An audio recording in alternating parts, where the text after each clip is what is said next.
que van a ser más aplicables ya a la clínica para que, digamos, para aquellos términos que habíamos hablado de farmacocinética clínica. Para justamente repasar, porque no pudimos terminar, les puse de vuelta ahora que la farmacocinética es la dinámica de la absorción, distribución y eliminación de los fármacos. Estudia los procesos y los factores que determinan la cantidad de fármaco que tiene que haber en el sitio para que ejerza su efecto biológico en cada momento.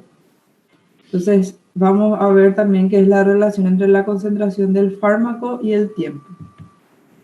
Nuestro objetivo siempre va a ser con la farmacología, pues la parte farmacocinética, alcanzar y mantener una concentración plasmática necesaria para que hagamos ese efecto terapéutico sin tener un efecto tóxico. Si se acuerdan, aquel gráfico que les había mostrado, les voy a mostrar de vuelta. Eso es lo que queremos con la farmacocinética, que el fármaco penetre en el cuerpo, se absorba, se distribuya, alcance una concentración, haga su efecto que tiene que hacer y no produzca toxicidad. La farmacocinética estudia el curso temporal de las concentraciones plasmáticas en el ser humano, la relación con los efectos que va a producir y la influencia que va a tener los factores fisiológicos, patológicos y también algunos llamados iatrógenos. Iatrógeno significa que dependiendo de la cantidad que se administra, produce un efecto, ¿sí? Basándose en estos conocimientos, vamos a poder predecir el curso de las concentraciones plasmáticas y sus efectos. Y vamos a poder diseñar pautas especiales para algunos pacientes. ¿Qué significa eso? Que vamos a poder, gracias a la farmacocinética y a todo esto que les voy a explicar, nosotros podemos llegar a identificar cómo tratar a un paciente concreto en función de las características sean fisiológicas, por ejemplo, si el paciente es niño, es anciano, de acuerdo a la enfermedad, si tiene, por ejemplo, una falla renal, una falla cardíaca, y el tratamiento que le vamos a dar. Como les expliqué la vez pasada, la interacción también que existe entre distintas drogas. Para que este fármaco pueda hacer su efecto, sea terapéutico o tóxico, se tiene que alcanzar un intervalo de concentraciones en la biofase. ¿Se acuerdan lo que era la biofase? ¿Se acuerdan todavía o no? No, profe. La biofase era el líquido extracelular en el cual se tenía que encontrar la concentración del fármaco para que interactúe con el receptor y desencadene una señal. Por debajo del intervalo de esa concentración, si ustedes se acuerdan, lo que era la concentración mínima efectiva, por debajo de eso no vamos a tener ningún efecto farmacológico o ese efecto va a ser subterapéutico. Y por encima, que era la concentración mínima tóxica, el efecto puede ser excesivo y pueden aparecer efectos no deseados o toxicidad, ¿verdad? Acá les puse, ¿se acuerdan de este gráfico en la clase pasada? Donde la primera línea era la concentración mínima efectiva. Significa que por en sí acá empieza a hacer su efecto, llega a su concentración máxima, que es el efecto pico, y después va eliminándose otra vez. Por debajo de esta concentración mínima efectiva no hay efectividad de la droga, por más que continúa una concentración en el plasma. Por encima de esta línea es la concentración mínima tóxica, por encima ya hay efectos adversos. Entonces es en este intervalo entre la concentración mínima efectiva y la concentración máxima donde nosotros queremos mantener la concentración.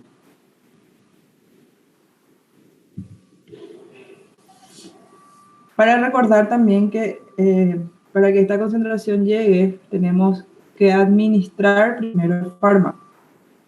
Y dependiendo de qué vía se va a administrar, se van a cumplir estas etapas que hablamos la vez pasada. La absorción, la circulación y distribución, que les mostré en los modelos compartimentales. Luego hay un metabolismo o la biotransformación. Y por último, la excreción o eliminación de la droga. Entonces, para que vean, ¿verdad? Esto es más o menos la interrelación que existe entre la absorción, la distribución. Binding significa unión a las proteínas, la metabolización y luego la excreción de las drogas y la concentración, perdón, en los sitios de acción.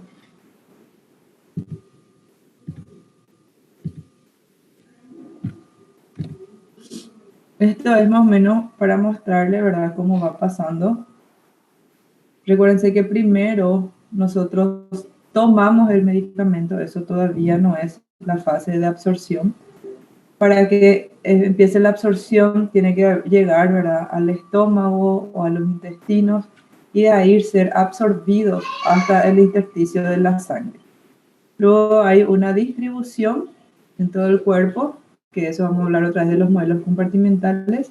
Y por último, la eliminación, que vimos que se podía eliminar a través de todos los líquidos, sea orina, saliva, leche. Se puede eliminar también a través de la respiración, ¿verdad? Y de vuelta para recordar, porque vamos a hablar también de esto, los factores que pueden modificar su absorción. Que está la solubilidad, ¿verdad?, del fármaco, que es más rápida la absorción cuando la droga está en solución acuosa, menos cuando es oleosa y cuando es en forma sólida es más lenta todavía. La cinética de la disolución, ¿verdad? Dependiendo justamente de la solubilidad, va a depender la velocidad y la magnitud de la absorción del principio activo. Es por eso que yo les comenté la vez pasada que algunos medicamentos se ponen en cápsulas para que proteja ese primer paso y no se pierda en algunas partes. Por ejemplo, si tiene que ser de absorción en el intestino, para que en el estómago se degrade esa cápsula y recién se absorba en el intestino. Otro factor es la concentración de la droga. A mayor concentración va a haber mayor absorción. Recuérdense del mecanismo de disolución. Siempre se va a ir de un lugar donde está más concentrado a uno de menos concentración. Depende también de la circulación en el sitio de absorción. O sea, si hay mayor circulación sanguínea en ese sitio, va a haber mayor absorción del fármaco. También de la superficie de absorción. Cuando hay mayor superficie, mayor absorción. Por ejemplo, la mucosa respiratoria o del peritoneo en el abdomen, va a haber más absorción. Y la vía de administración, repasamos la vez pasada, tópica, por piel, o sea, vía oral, endovenoso, también va a influir en la absorción. Para las vías de administración, está la vía digestiva, que está la vía oral, tienen las distintas mucosas, sea oral, gástrica o intestinal. La vía rectal también entra en la vía digestiva. Tenemos las vías parenterales, que puede ser subcutánea, intravenosa, intramuscular, ¿verdad? Y en la vía respiratoria tenemos la mucosa alveolar y bronquiolar. Recuérdense que eso se puede hacer vía por PAF. Y vía tópica tenemos también los distintos tipos de mucosa, ¿verdad? O sea, la mucosa nasal, si es por inhalación, conjuntival, si es que va a ser gotas oftálmicas, por mucosa vaginal, uretral o por la piel. Entonces, esto, por ejemplo, les dejo la pregunta y me van a responder más adelante. A ver si se recuerdan que era el primer paso. El efecto del primer paso hablamos en la clase la vez pasada. Y si nosotros hablamos de la vía de administración, ¿en cuál de las vías de administración? Vean el dibujito y me van a decir, se elude el primer paso.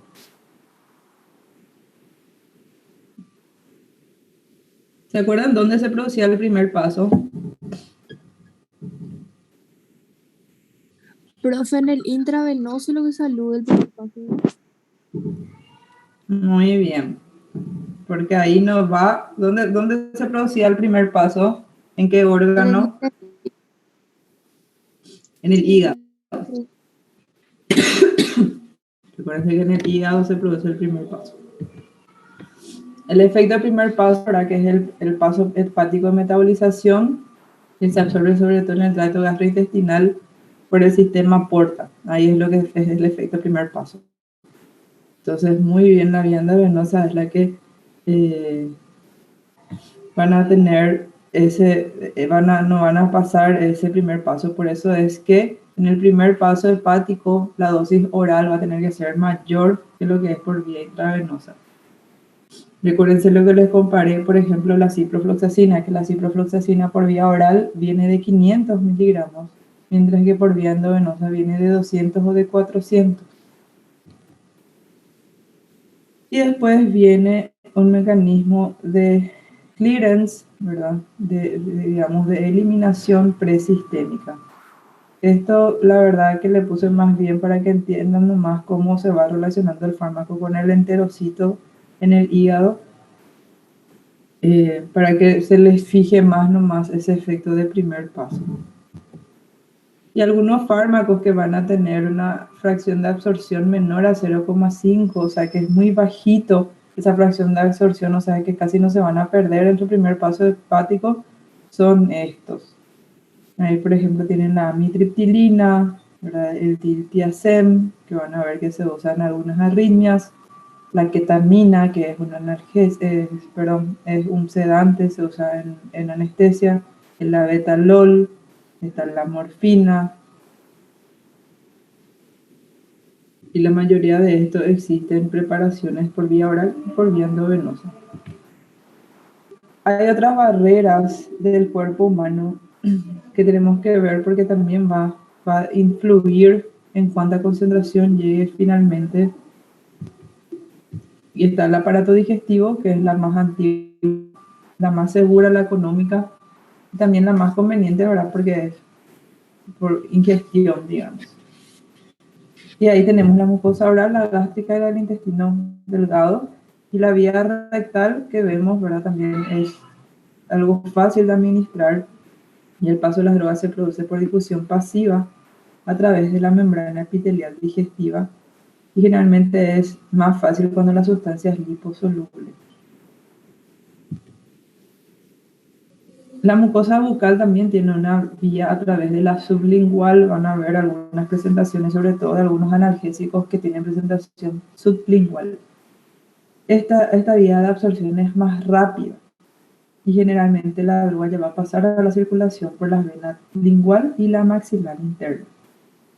Este también evita el pasaje de la droga a través del hígado, así como la endovenosa. Y se evita la posible destrucción por el jugo gástrico o otro jugo digestivo. Es para tomarla cuando es importante que sepan al leer la caja, por ejemplo, hay algunos calcios que se administran también por vía sublingual.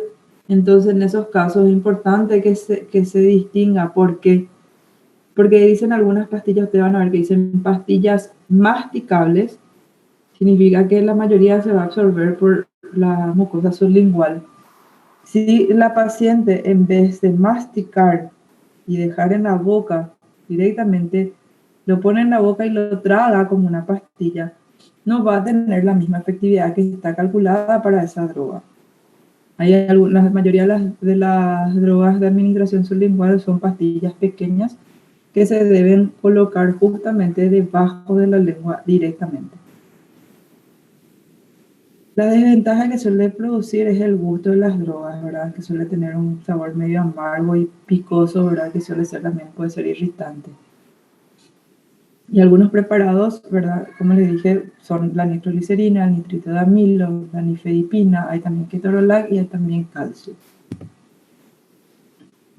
La mucosa gástrica es la que puede ser atravesada por difusión pasiva por sustancias liposolubles como el alcohol y un número no muy escaso, ¿verdad?, de drogas de forma no ionizada. Su primer obstáculo es el pH del jugo gástrico. ¿Qué hace este jugo? Favorece que el medicamento se disocie o produzca ionización. Y hay veces que eso puede dificultar la absorción, porque recuérdense que cuando más iónico es un componente, más difícil va a ser atravesar la membrana. Algunas drogas con carácter ácido se pueden absorber a este nivel, porque eso es lo que nosotros llamamos, por la fórmula Michaelis, que algunos ácidos se disuelven menos en un medio ácido, entonces ahí van a ionizarse menos. Los ácidos débiles, como los salicilatos, ¿verdad?, como la aspirinita o los barbitúricos, que no se ionizan en el estómago, se va a absorber más fácilmente Entonces recuérdense que cuando menos se ioniza, cuando más parecido es el fármaco al pH en donde se tiene que disolver, va a ser menos ionización, entonces se va a absorber más fácil.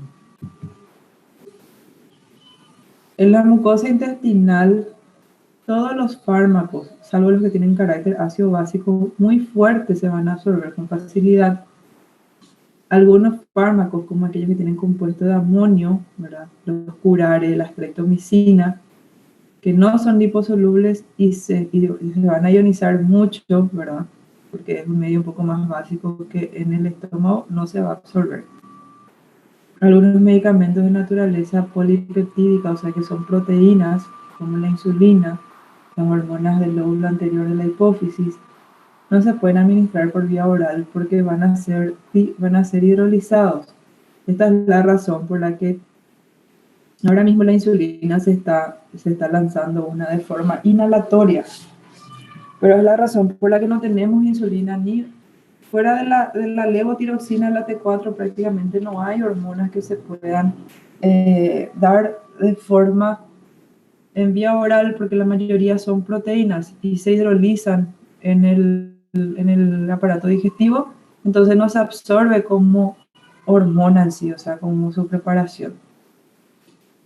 Como le dije, la excepción la hace sobre todo la levotiroxina, que es la T4, y ahora mismo en algunos casos se están usando algunos preparados de D-sulfato o de testosterona, pero porque tienen, digamos, son compuestos un poco más hidrocarbonados, entonces no son proteínas en sí. Pero todas las hormonas que tengan característica proteínica o polipeptídica todavía no se encuentra la forma de administrar por vía oral.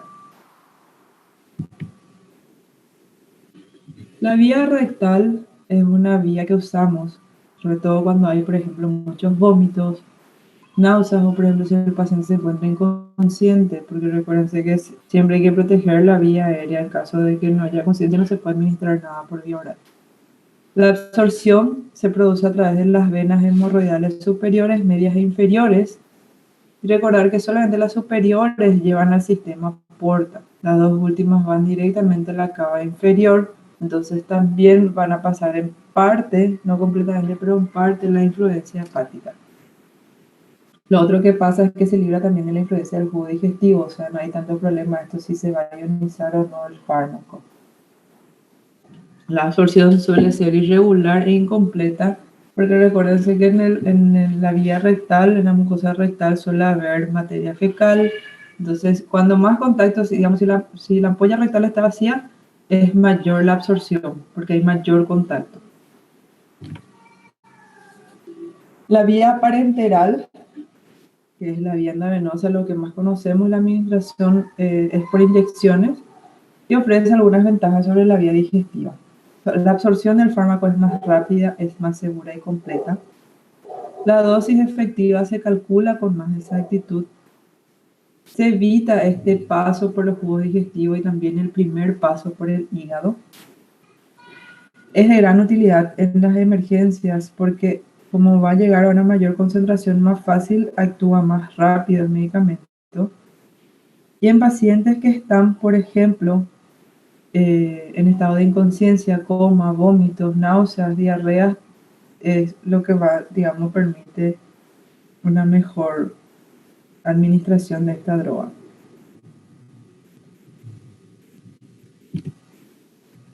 Algunas desventajas que pueden producir es que sí o sí hay que hacer una buena limpieza antes de administrar, ¿verdad? Recuérdense que todos tenemos gérmenes en la piel, entonces la estricta limpieza es para evitar meter estos gérmenes y crear, por ejemplo, una infección en el sitio de aplicación. Y más otra vez, siendo venoso, es frecuentemente dolorosa, ¿verdad? Generalmente también se necesita un personal técnico, o sea, alguien que te inyecte. Es muy difícil que el paciente se ponga a sí mismo por vía endovenosa. Por vía subcutánea vamos a ver que sí se le entrena a los pacientes y se ponen por vía subcutánea. Se pueden transmitir algunas enfermedades como la hepatitis y el SIDA, si es que se usan jeringas no descartables. y es más costoso para el paciente. ¿Por qué? Porque generalmente las presentaciones endovenosas son más caras al comprar que las vías orales. Se necesita de materiales extras, como por ejemplo el guante que se va a poner el licenciado para administrar, la torunda, el alcohol, la jeringa. Hay veces que se tiene que usar equipo de Volutrol, si por ejemplo el medicamento tiene que ser diluido. Y también porque se le tiene que pagar al personal que administra el medicamento. Sin embargo, una pastilla directamente el paciente lo puede hacer en su casa y lo toma. La absorción de las drogas liposolubles, que es por vía subcutánea o intramuscular, pasa por difusión simple. Atraviesa la pared capilar y la rapidez va a depender de la superficie de absorción y de la solubilidad del fármaco en el líquido intersticial. Es el mecanismo que usan, por ejemplo, las insulinas, ¿sí? Drogas no liposolubles también pueden ingresar a la circulación por filtración a través de los poros de la membrana capilar. Algunas moléculas que son más grandes, como algunas proteínas, por ejemplo, se puede absorber por vía linfática o por fagocitosis. La vía subcutánea, ¿verdad? Se produce un paso hacia los vasos sanguíneos por una difusión simple. Se puede administrar tanto fármacos hidrosolubles, oleosos, sólidos en suspensiones, o también hay en comprimido o implantación de pellets. Esto, por ejemplo, para que se recuerden, ahora existe los pellets de testosterona que se usa, por ejemplo, en algunas mujeres que tienen menopausia precoz y van haciendo una liberación, digamos, prolongada. El estado de la circulación local en el tejido celular es importante el factor, por eso sobre todo cuando se van a poner polos o pellets, o cuando por ejemplo se va a administrar por vía subcutánea, cada droga tiene un sitio, ¿verdad? Por ejemplo, se indica si tiene que ser en la parte del brazo. Recuérdense que hay lugares donde la piel está más adherida al plano muscular y el tejido celular subcutáneo es escaso. Hay algunos lugares como por ejemplo la zona del abdomen anterior o los famosos flancos que le llamamos salvavidas, ¿verdad? Suelen tener un poquitito más de tejido subcutáneo. La vasodilatación local, ¿verdad? Cuando más circulación haya, va a incrementar la absorción, y cuando hay vasoconstricción va a retardar. Por ejemplo, si nosotros, la lidocaína suele venir con adrenalina o sin adrenalina.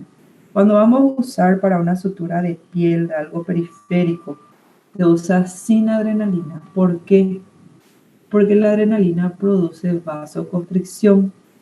Entonces la absorción de la lidocaína va a ser menor y por ende va a ser menos su efecto anestésico. La mayor distribución del líquido inyectado en el tejido celular subcutáneo se va a obtener disminuyendo la viscosidad de la sustancia. Eso es lo que se hace con la hialuronidasa, por ejemplo, que es una enzima que van a ver que se usa más en estética. En la vía intravenosa, saber que es la vía más rápida, la concentración en la sangre se obtiene con más rapidez y precisión. Algunas sustancias irritantes y soluciones hipertónicas se pueden administrar por esta vía, pero son generalmente las que nosotros diluimos y se hace administración lenta. La desventaja que puede producir es que puede producir reacciones adversas de forma más frecuente y son más intensas que cuando se administra por otra vía. Y las soluciones oleosas no se pueden administrar generalmente por vía intravenosa. Ustedes van a ver que, por ejemplo, hay algunas preparaciones que se dicen luego que solamente se pueden administrar en vía hospitalaria. Una de ellas es la recomendación de la penicilina, que generalmente se puede hacer dependiendo de la preparación por vía endovenosa o por vía intramuscular. Y justamente es por la reacción que puede tener. Uno puede recibir una dosis, no haber reaccionado, pero sí reaccionar en la segunda dosis. Entonces eso también es importante cuando vayan estudiando las sustancias, saber cuáles son de vía intravenosa, son más propensas a producir reacciones adversas, porque ellas solamente se pueden administrar en medio hospitalario. ¿Qué significa eso? Que el paciente tiene que tener acceso a una cama de reanimación, a tener acceso a una intubación orotraqueal, porque la mayor reacción que nosotros tememos es algo que se llama edema laringio, que impide al paciente respirar y puede causar la muerte por un paro respiratorio. La vía intramuscular, las drogas que tienen solución acuosa son las que más rápidas se absorben, no así las soluciones oleosas, suspensiones que se pueden administrar pero tienen una absorción más lenta. La penicilina es la que se administra más frecuente en esta forma y algunas sustancias que son muy irritantes para la vía subcutánea se hacen por vía intramuscular. Hay también la vía transdérmica sobre la piel, ¿verdad? Que pueden alcanzar niveles sanguíneos adecuados, como parches, algunos discos de nitroglicerina, estrógenos, fentanilo. La vía intradérmica se administra algunas vacunas, ¿verdad? Eso les mostré el que tenía prácticamente 0 grados de inclinación la agujita. Y se suele usar también para estadificación con alergenos. Admite solo un pequeño volumen, la absorción es lenta. Uno de los ejemplos que le di de esto es la vacuna BCG.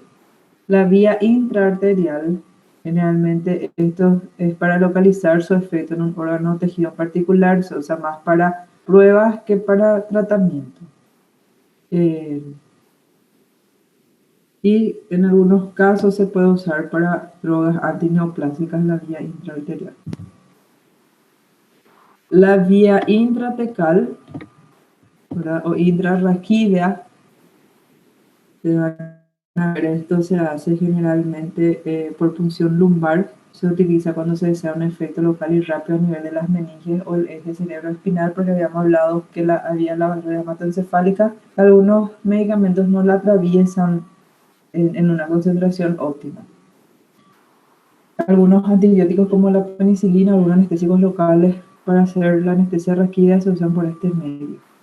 Los fármacos tienen que ser solubles en agua y antes de inyectar se tiene que extraer la misma cantidad de líquido cefalorraquídeo, porque recuérdense que ahí hay una presión mantenida y si se inyecta más líquido y no se saca el mismo volumen puede haber un aumento de la presión y puede causar varios síntomas como cefalea, incluso algunos graves como el enclavamiento. La vía intraperitoneal ofrece una extensa superficie de absorción, solo que ahí tiene mayor riesgo de infección y de adherencia. Generalmente lo que se está haciendo por esta vía es la diálisis peritoneal en algunos casos de insuficiencia renal aguda. La vía subconjuntival, que es por vía oftálmica, y también tenemos una vía intravítrea que hacen los oftalmólogos, que es directamente inyectar al humor acuoso dentro del vítreo.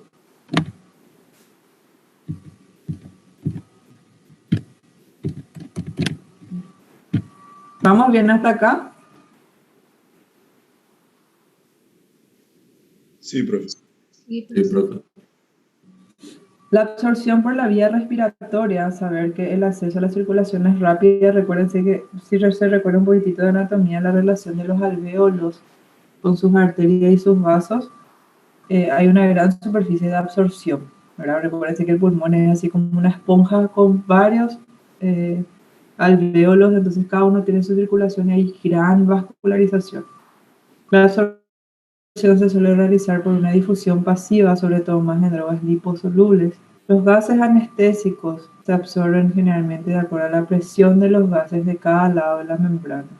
Algunos medicamentos se pueden administrar por inhalaciones también. Hay pulverizaciones, que es diferente, vaporizaciones y por aerosoles. Generalmente por eso se usa más lo que se llama la aerocámara.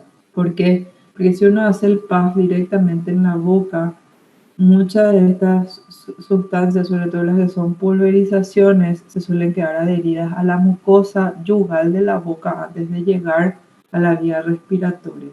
Sin embargo, si nosotros usamos la aerocámara, recuérdense que ahí hay entrada tanto por la nariz como por la boca de estas sustancias. La absorción por vía tópica se puede absorber, sea, ya les dije, por la boca, por la gingival, nasal, conjuntival, vaginal, rectal y uretral. Las acciones por difusión pasiva generalmente hacen una acción local. La piel también es una vía de absorción, aunque pocas drogas pueden atravesarla con facilidad. Y los compuestos liposolubles, también como algunos insecticidas, pueden atravesar la piel. Por eso es que generalmente se dice cuando uno va a manipular un órgano fosforado, tiene que hacerlo con guante en un lugar aireado. Para recordar los compartimentos de distribución, los modelos compartimentales, también saber que existe el compartimento intravascular, extracelular, extra e intracelular y solamente el intracelular.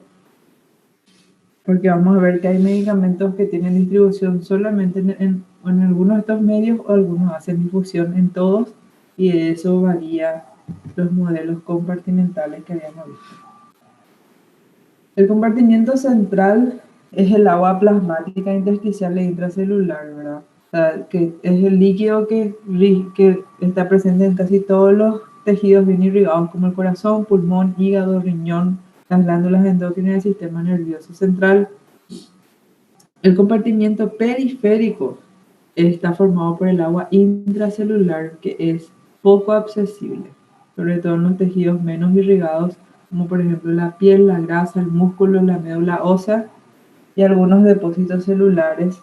Generalmente, o sea, para que llegue a este medio, tiene que el fármaco estar unido a una proteína generalmente.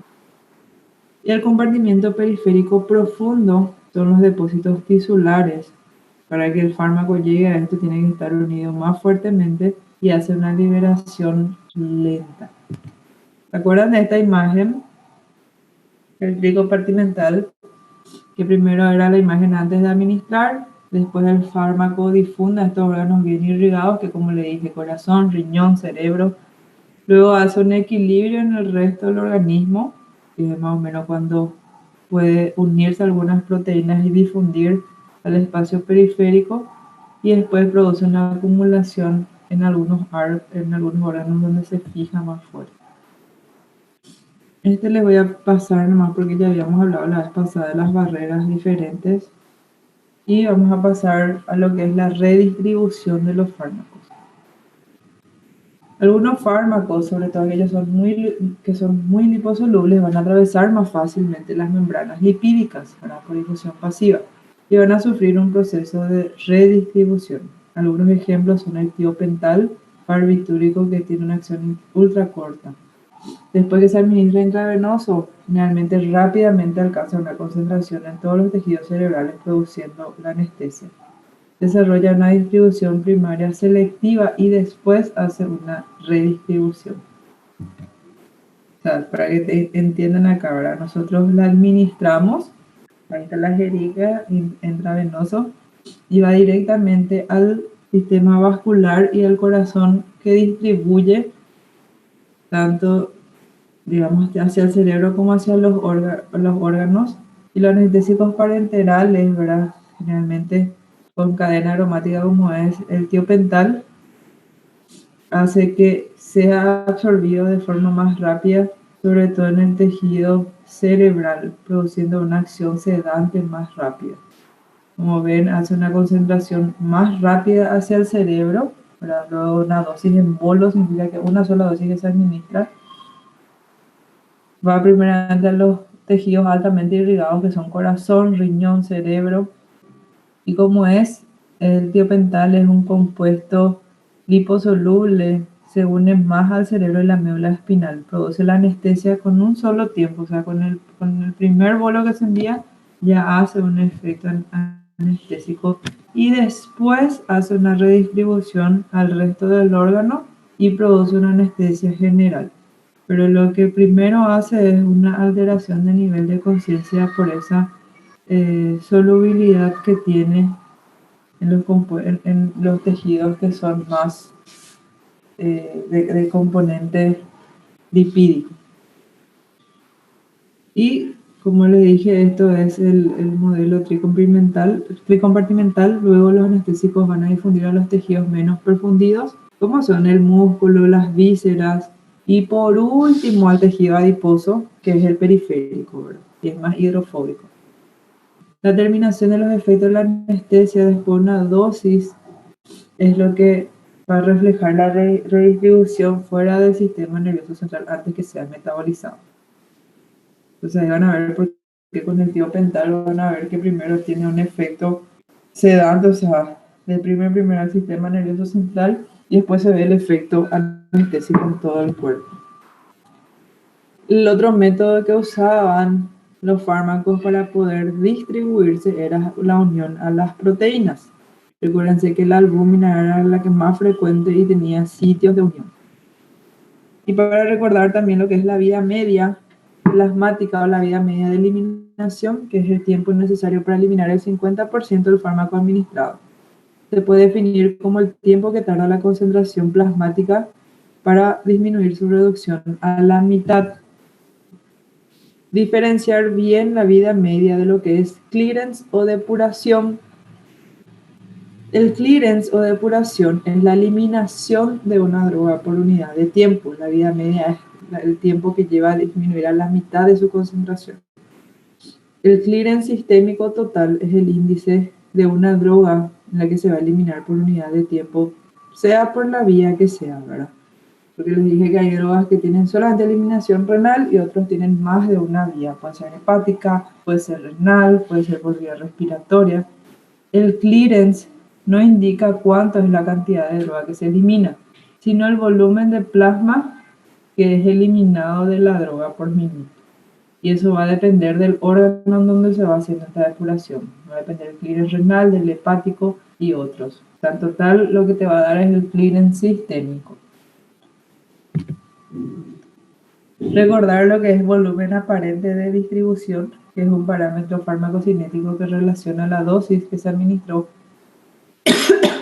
con la concentración plasmática resultante. Es un concepto, la verdad, teórico, pero para la determinación del volumen de distribución se considera al organismo como un solo compartimiento, como si fuese que hay solo un espacio en el que se distribuye el fármaco.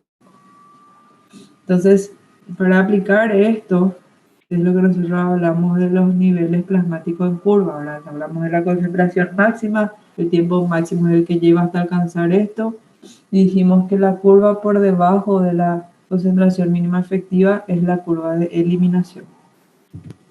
Vamos bien hasta acá, porque ahora sí vamos a empezar la parte nueva. Esa era la parte de repaso y ahora empezamos la parte nueva. ¿Alguna duda hasta ahí? Profe, ¿el Doctora. clearance sería lo mismo que aclaramiento? ¿Cómo? El clearance sería lo mismo que aclaramiento.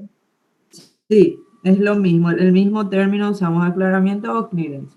Okay, gracias. Essa era a mesma dúvida que eu tinha aqui, que eu fiquei também meio em dúvida. Sí, es lo mismo.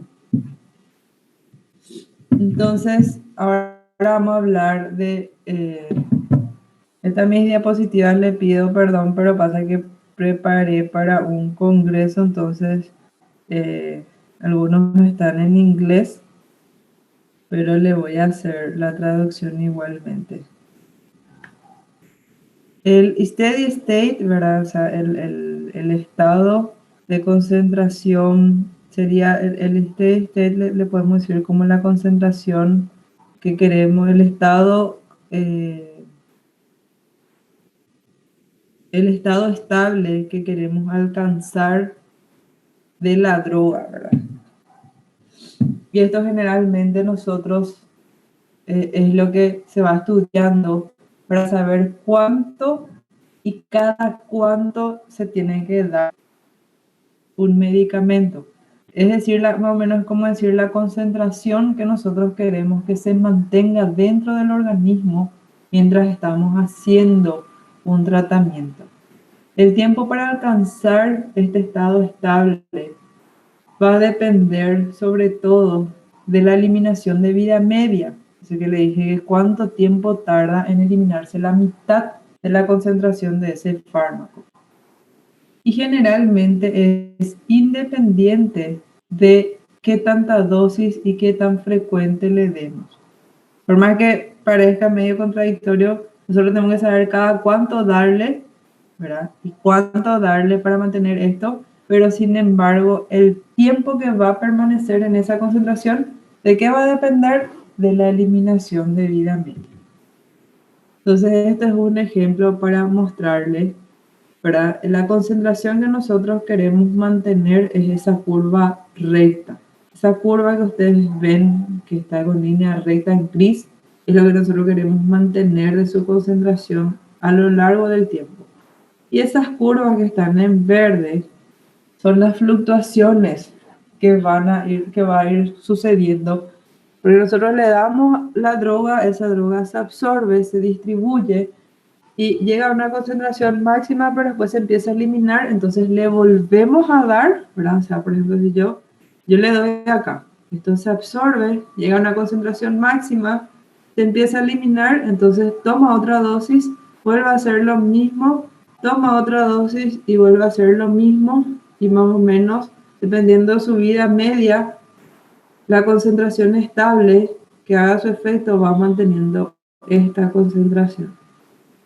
Entonces, esto es lo que nosotros queremos que se mantenga en el plasma, y en verde es lo que va pasando cuando nosotros le damos multidosis. El paciente toma, se absorbe, alcanza su concentración máxima, se empieza a metabolizar, a eliminar y así va. En general, se calcula que toma más o menos 7 vidas medias en promedio para alcanzar una concentración estable. Pero generalmente es aceptado decir que para que uno tenga una concentración estable se tiene que considerar 4 a 5 vidas medias. O sea, ¿qué significa eso? Que, por ejemplo, yo voy a tener 50% de concentración. Para eso van a tener que leer, ¿verdad?, las características de cada fármaco y van a ver que tienen una vida media de 2 horas, de 4 horas. Entonces, el 50% de su concentración, de que va a estar la concentración en el cuerpo, generalmente va a ser una vida media. Si su vida media es de 2 horas, significa que a las 2 horas alcanza el 50% de su estado estable. Y a partir de 7 vidas medias, más o menos si tiene 2 horas, a las 14 horas más o menos va a estar ese fármaco en una concentración al 100% de lo que queremos. Entonces, esta es una oscilación en el plasma, considerando la administración a intervalos iguales de la droga. O sea, si por ejemplo una droga tiene una vida media, acá le dibujé de 4 horas, van a ver que abajo el tiempo va de 4 en 4 horas. Entonces, cada 4 horas yo le doy ese medicamento. Esa curva que dibuja, esto que dibuja es la absorción, pico máximo, y va eliminándose. Entonces, para que yo alcance esta concentración estable, que es esta línea recta, si ustedes ven, la vida media, dije que este medicamento era cada 4 horas. Entonces, más o menos, como les dije, a las 5 vidas medias, o sea, 4 por 5, a las 20 horas, más o menos él alcanza su estado estable. La concentración al 100% que yo quiero lograr de ese medicamento. Es por eso que ustedes van a ver que algunos, por ejemplo, uno empieza un tratamiento, empieza el primer día, por darle un ejemplo, un antibiótico. Vos empezás el primer día y podés hacer fiebre todavía. Y generalmente te dicen es normal hasta las 48, 72 horas. ¿Por qué? Porque ese es el tiempo que ese antibiótico va a tardar en alcanzar su estado estable. Entonces ahí significa que la concentración de ese fármaco va a estar al 100% en el cuerpo y ya va a hacer su efecto máximo, sin llegar a una toxicidad. ¿Se entiende esta parte?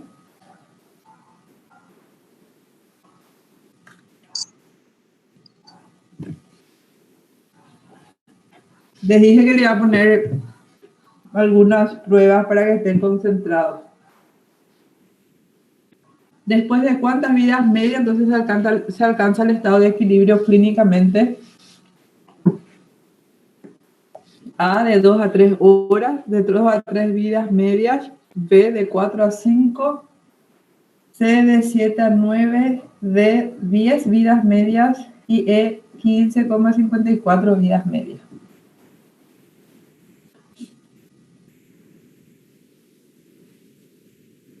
¿Cuál me responden?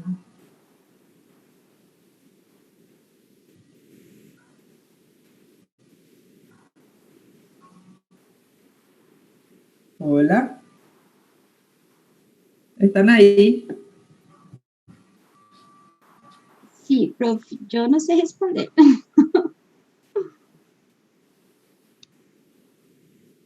4 a 5, profe. ¿Alguien da más?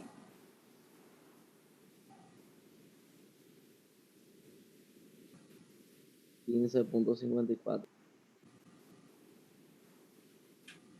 ¿Quién me respondió 4 a 5 vidas medias? Yo, profe, Mario Cuevas. Vos respondiste bien, estabas prestando atención.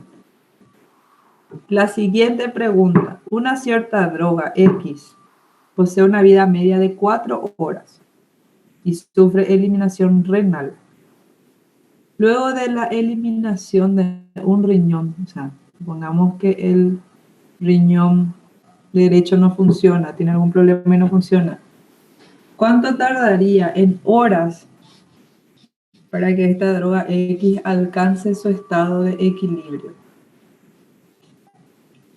Si su vida media, dijimos que es 4 a 5 vidas medias. Entonces su vida media es de 4 horas. Hacemos una 10, multiplicación. profe. Si vos eliminás un riñón, dijimos que el tiempo de estabilidad dependía del tiempo de eliminación y no así de la administración.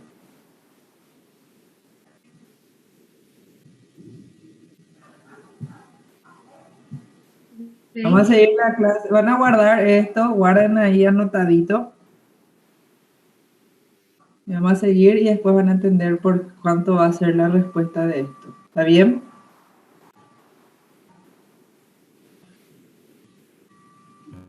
Sí, profe, está bien.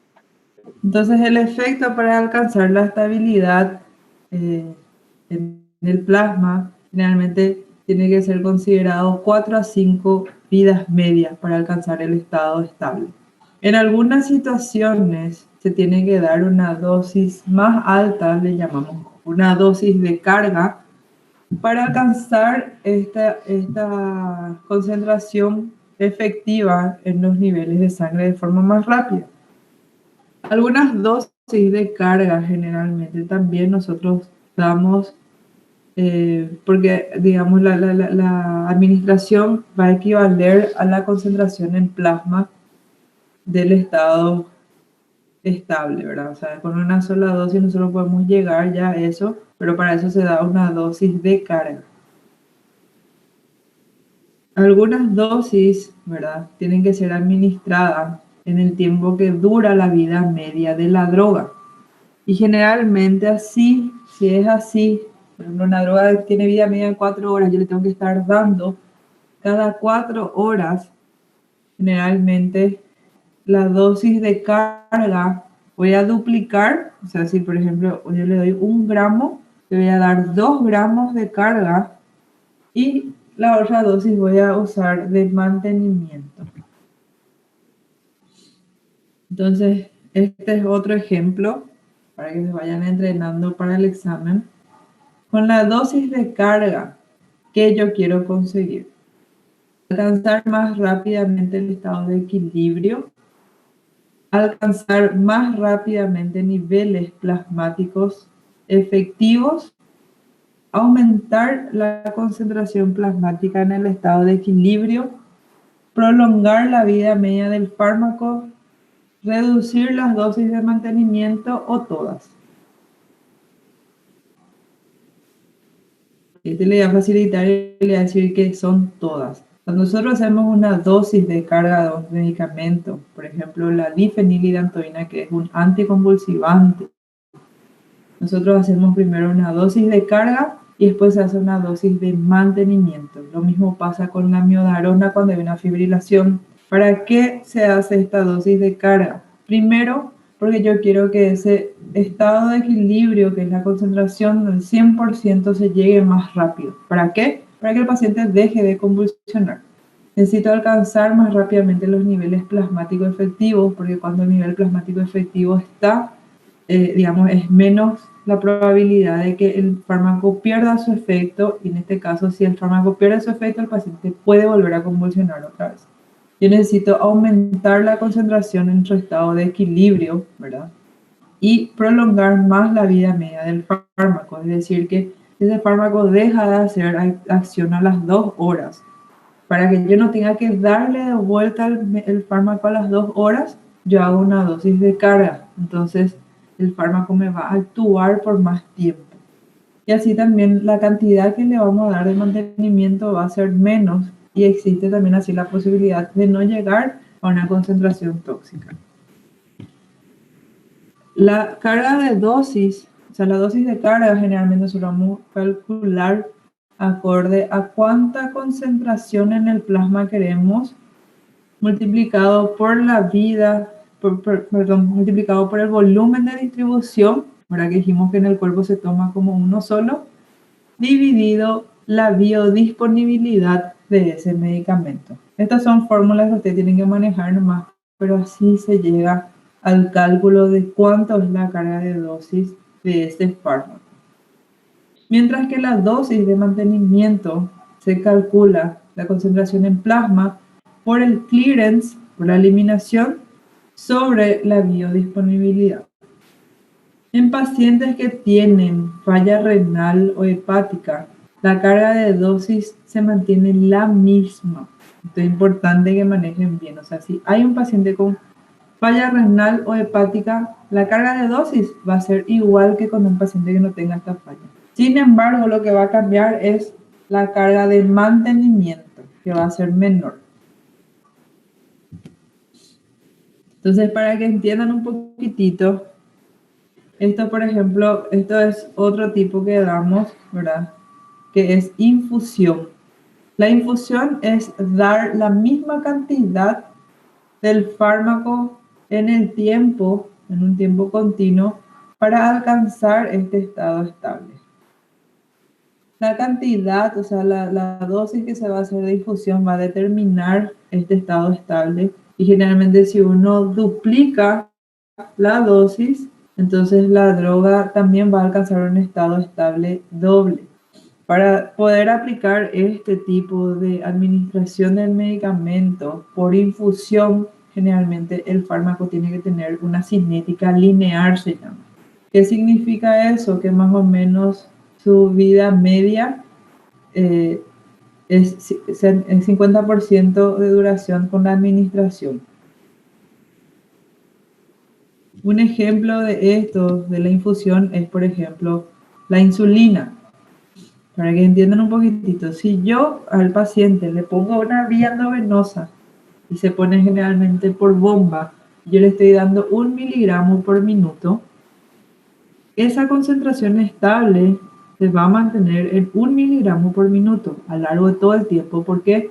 Porque la cantidad que yo le estoy dando en el tiempo es siempre la misma cantidad. Si yo duplico la dosis del goteo de insulina, se va a duplicar su estado estable. Significa que va a alcanzar otra vez 2 miligramos y así sucesivamente. O sea, uno da una infusión continua cuando tiene que mantener un valor estable. No es como el otro que hacíamos una carga, llegábamos más rápido y después ya manteníamos nomás ahí. Con este es mantener un valor constante a lo largo del tiempo. O sea, el valor que vos le estás pasando de infusión es el mismo valor que vos vas a tener en el plasma. Y este es otro tipo de administración, que son dosis acumulativas.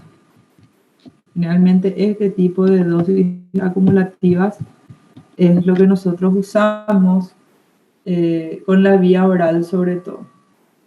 Entonces, ahí el rosado es generalmente cuando se le da una sola toma diaria, por ejemplo 200 miligramos de un fármaco. Obviamente, como es mayor cantidad, va a llegar a una concentración máxima más alta. Después empieza su eliminación.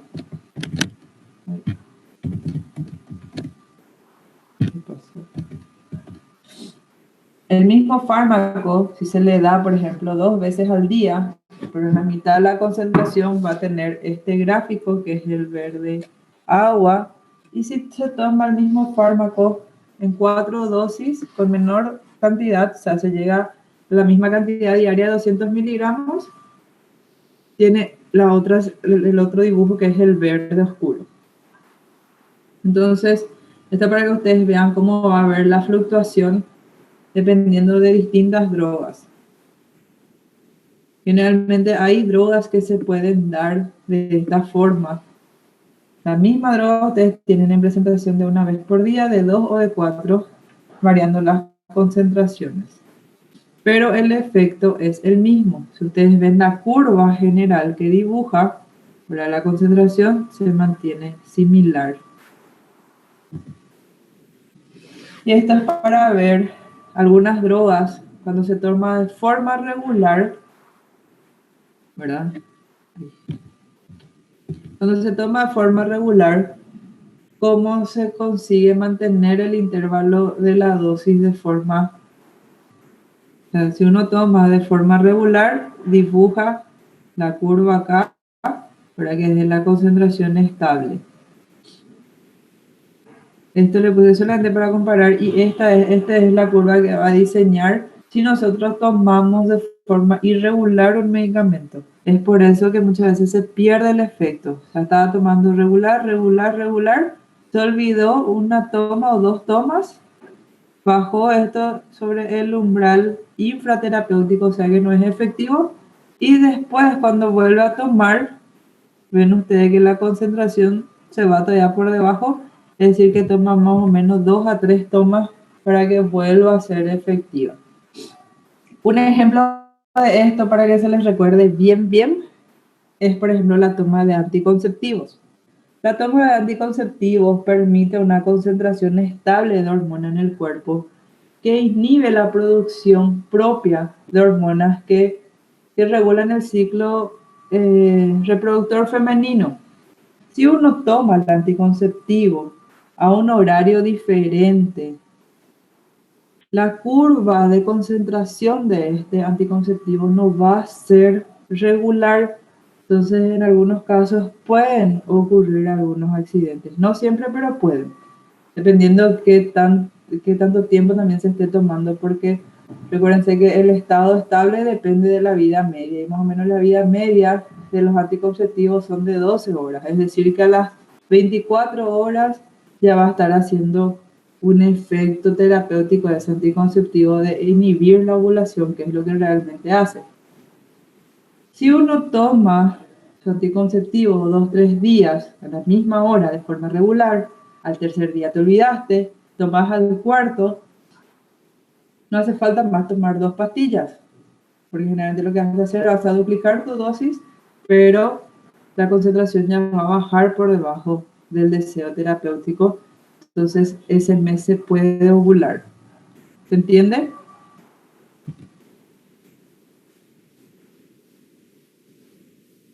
Hola. Sí, profe.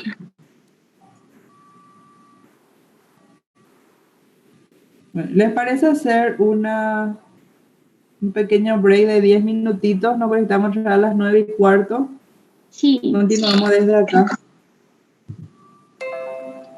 Estamos entonces 9:40, los distintos tipos de dosificación y las concentraciones, las excursiones en las concentraciones de acuerdo a las dosis. Vimos lo que pasaba, ¿verdad? Cuando le hacíamos una dosis de carga y luego mantenimiento, cuando se hace una infusión continua, cuando se hace tomas diarias de forma regular y cuando se hacen las tomas irregulares. Las variaciones de concentraciones, que es lo que yo les estoy mostrando con este gráfico. Acá, por ejemplo, vemos, ¿verdad?, que cuando se da una dosis menos frecuente, que es, por ejemplo, la curva azul, las variaciones son mayores, ¿verdad? En algunos medicamentos esta variación es aceptable, ¿verdad? Por ejemplo, en un analgésico. El analgésico para hacer su efecto, o sea, disminuye un poco su concentración, lo que va a hacer es va a parar de hacer su efecto analgésico, pero sin embargo no altera el tratamiento del paciente. Y normalmente hay algunas dosis que tenemos, algunos medicamentos que tenemos que dar de dosis más frecuentes, que son las curvas rosadas, para tratar de que no haga tanto esa variación. Pero también se usan en algunos casos estas dosis, son dosis más pequeñas, porque si ustedes ven la curva del azul es más alta, ¿verdad? Llega a una concentración máxima mayor, sin embargo esta no. Entonces hay algunas drogas que tenemos que dar en intervalos frecuentes, pero en menor cantidad, porque son, por ejemplo, algunas drogas que tienen mucha toxicidad, entonces se suele hacer dosis más frecuentes, pero en cantidades pequeñas para mantener la eficacia. Y existen algunas sustancias que directamente dibujan la misma curva, que es lo que queremos lograr acá, que es la curva negra, que significa que más o menos llegan a una concentración similar a la que se aplica, desciende un poquitito y luego tiene una segunda dosis y mantiene casi estable la concentración. Un ejemplo de eso es, por ejemplo, la insulina NPH o la Detemir, que prácticamente uno hace 2 administraciones al día y la variabilidad en su concentración es muy pequeña. Esto es para demostrar también que hay algunos fármacos que, por ejemplo, tienen mayor eliminación y algunos fármacos que se asocian a otros compuestos para inhibir su eliminación. Entonces, supongamos que yo tengo una misma droga y mi deseo es alcanzar esta concentración. ¿Cómo?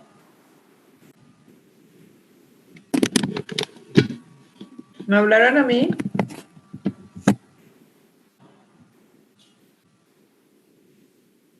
Bueno, continúo.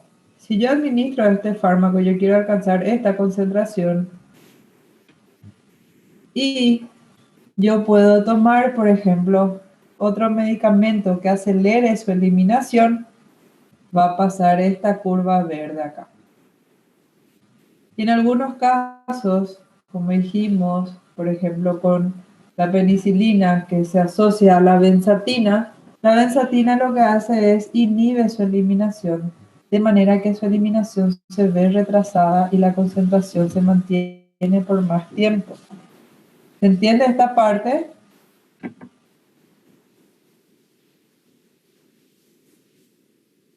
Sí, profe. Sí, profe. Y ahora vamos a hablar de los órdenes de eliminación. O sea, hablamos de la concentración y las vidas medias, o sea, cómo lograr que ese medicamento llegue a un estado estable. Y porque ahora van a entender por qué en algunos casos nosotros decimos que algunas drogas tienen que dar de carga, otros se tienen que dar en infusión continua, algunos se dan en más dosis. La eliminación, existen 2 órdenes de eliminación.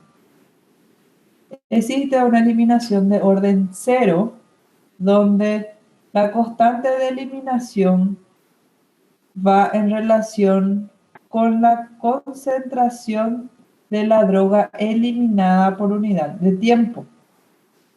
Y esta relación es lineal con el tiempo. Algunas drogas que tienen este tipo de eliminación son, por ejemplo, el etanol, la fenitoína y la aspirina.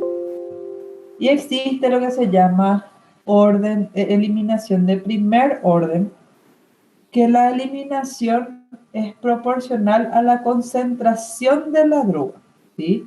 O sea, la fracción de la droga eliminada por unidad de tiempo es constante. Entonces,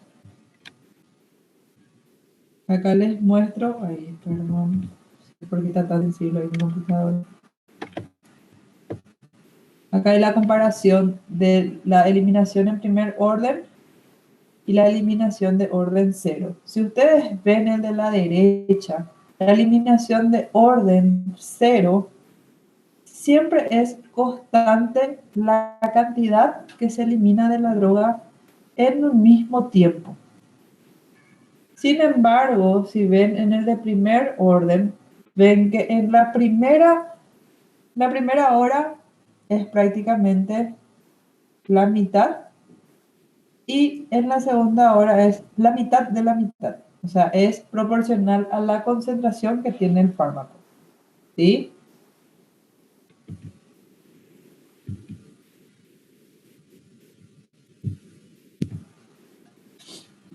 Entonces, en la eliminación de orden cero, la cantidad de eliminación es independiente a la concentración en el plasma o la cantidad que está presente en el cuerpo. La cantidad que es eliminada por unidad de tiempo es una constante. O sea, por ejemplo, si yo le administro 80 gramos de un medicamento y 10 miligramos se elimina cada 4 horas, la eliminación va a ser así. Yo le alcanzo 80, 4 horas después va a tener 70 miligramos, 4 horas después va a tener 60 miligramos, 4 horas después 50 miligramos y 4 horas después 40 miligramos. Eso es en orden cero. La cantidad es constante. Entonces, las drogas con orden cero de eliminación no tienen una vida media fija. Y las drogas de orden cero van a estar incluidas el alcohol, excepto cuando están en dosis bajas, las fenitoínas, sobre todo en altas dosis terapéuticas, y los salicilatos, más otra vez cuando están en dosis tóxicas. La eliminación de primer orden es directamente proporcional al nivel del plasma. Cuando más alta tiene la concentración, mayor va a ser la eliminación de velocidad, la velocidad de su eliminación, perdón. Es una fracción constante de la droga eliminada por unidad de tiempo. El tiempo que va a demorar en eliminar 50% de la cantidad o para disminuir la concentración del 50% es lo que llamamos vida media de eliminación. Entonces, el mismo ejemplo, si teníamos una droga de 80 miligramos administrada y su vida media de eliminación es de 4, significa que, por ejemplo, uno la administra, a las 4 horas esa concentración va a estar en 40 miligramos, 4 horas después va a estar en 20 miligramos, 4 horas después 10 miligramos y así sucesivamente. O sea, siempre el 50% de la concentración anterior. Diferente que con el orden cero, que la cantidad de droga eliminada era constante. ¿Se entiende la diferencia?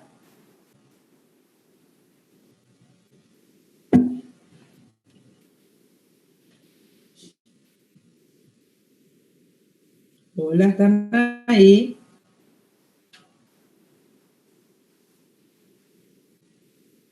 Parece que algunos se tomaron más de 15 minutos de permiso. ¿Ustedes me están escuchando? Estamos, profe. Sim, prof. Sin duda, entonces, en esta parte de eliminación en orden cero y primer orden. Assim, entender bem assim, não entendi não. Deu para entender mais ou menos a ideia. Bueno, lo que quiero que entiendan es que cuando uno tiene un primer orden de eliminación, sí tiene, por ejemplo, el medicamento sí tiene una vida media fija. Es decir, yo puedo decir que el telmisartán tiene una vida media de 24 horas. O sea, es decir que 24 horas después que yo tomé una pastilla de 80 miligramos, va a estar en 40 miligramos de concentración en mi cuerpo. Y 48 horas después va a estar en 20 miligramos. Si no vuelvo a tomar, obviamente. Ahora estamos hablando de la eliminación sin que haya otras dosis.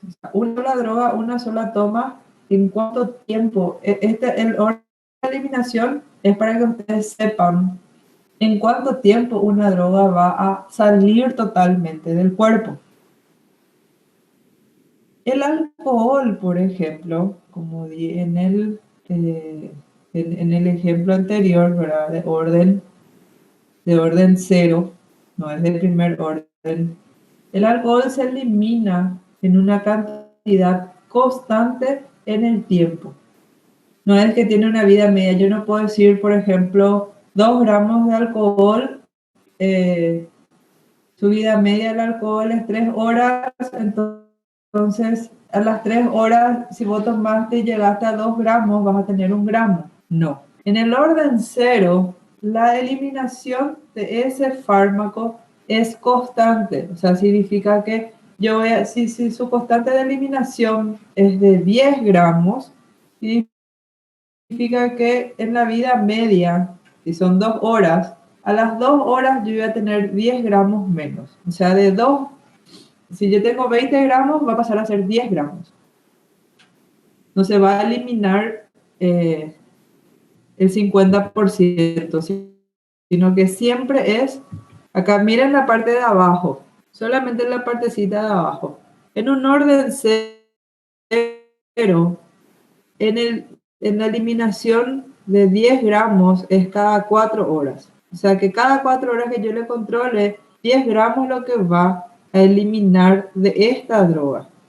Entonces, para calcular el tiempo total que la droga va a desaparecer, yo voy a tener que dividir la dosis, ¿verdad? 80 miligramos dividido los 10 y multiplicado por el promedio de tiempo que me va a llevar a alcanzar esa concentración hasta llegar a cero. O sea, en el orden cero se elimina siempre la misma cantidad. Es lo mismo que si ustedes toman 100 ml de agua cada 2 horas, entonces yo voy a saber que, por ejemplo, ustedes a las 5 horas tomaron 500 ml de agua, porque es constante la cantidad de agua que toman cada 2 horas. Lo mismo acá, se elimina la misma cantidad del fármaco cada tanto tiempo. En el primer orden, sí se tiene una vida media.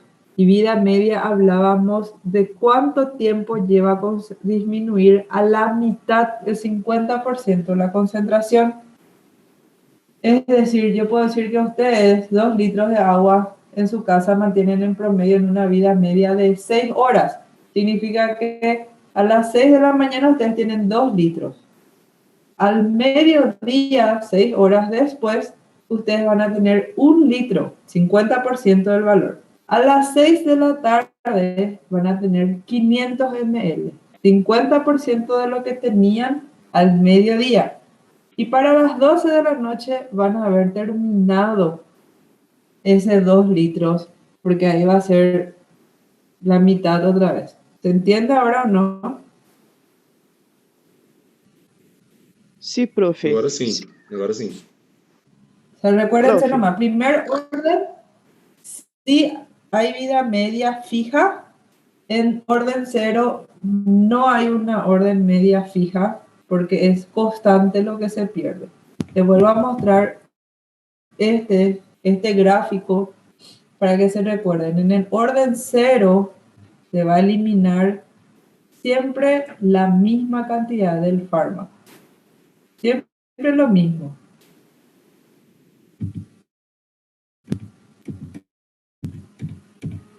En el primer orden, como hay vida media, entonces dependiendo del tiempo va a ser el 50% de la dosis anterior.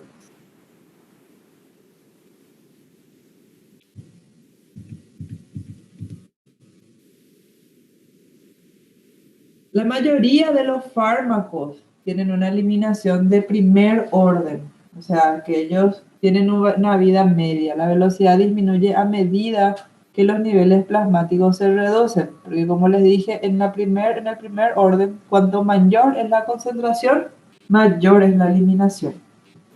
Las reacciones de orden cero generalmente se deben a la saturación de los mecanismos de eliminación Por ejemplo, generalmente esto pasa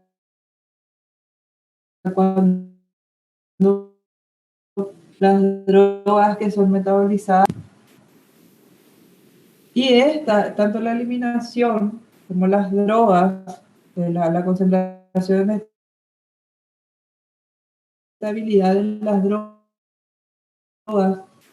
es lo que nos permite a nosotros alcanzar lo que ya hablamos, que es la fracción de la dosis administrada que llega al plasma y que está disponible para cumplir su efecto. Entonces, normalmente decimos que cuando hay una dosis intravascular, llegamos al 100% de biodisponibilidad. Y la biodisponibilidad está dibujada, demuestro este gráfico, por el área bajo la curva. O sea, esta es todo lo que va a estar disponible, la concentración que llega y que está disponible para que el cuerpo use. Y generalmente lo único que muestra es que cuando uno da una dosis intravascular, hace esto. O sea, la administramos y como no sufre el primer paso, llega a su pico máximo después de la administración y después se va eliminando. Sin embargo, cuando nosotros tomamos, primero se tiene que absorber, llegar a la concentración máxima y después se va eliminando. El modo de aplicación y el tiempo que la droga adquiere su concentración varía de acuerdo al método. Esto es para que ustedes entiendan nomás algunos gráficos que van a ver, sobre todo con algunos medicamentos. Cuando damos de forma intravenosa, va a dibujar esta curva, la curva rosada.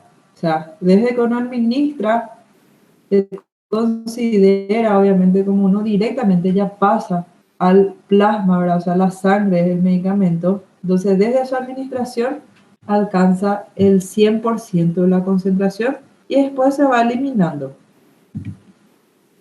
La vía intramuscular, como el músculo tiene vascularización, se parece mucho a lo que es la vía oral, solamente que el tiempo que alcanza la concentración máxima es más rápida. Se administran, se absorbe por el músculo, pasa al torrente sanguíneo, llega a su concentración máxima y después se va eliminando.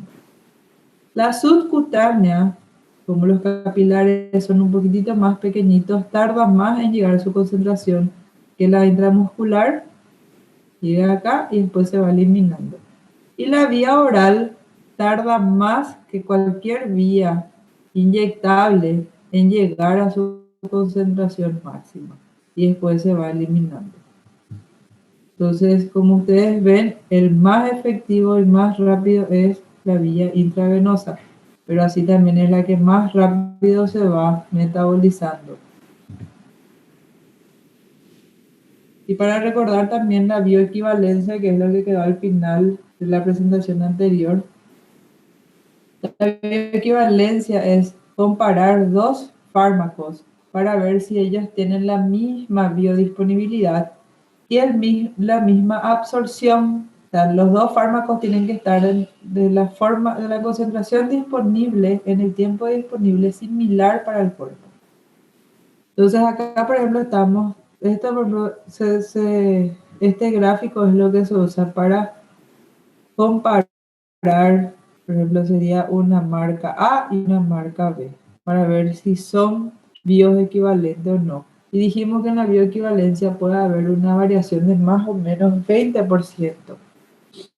Pero acá, por ejemplo, en esto yo puedo decir que estos fármacos no son bioequivalentes. ¿Por qué? Porque ni siquiera esta marca B llega a la concentración mínima efectiva de la marca A.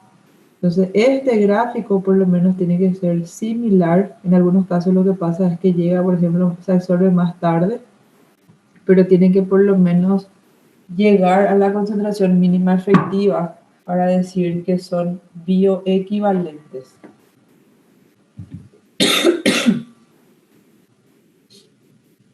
Bueno, estas ecuaciones, la verdad que creo que voy a dejar que el doctor Saúl le explique más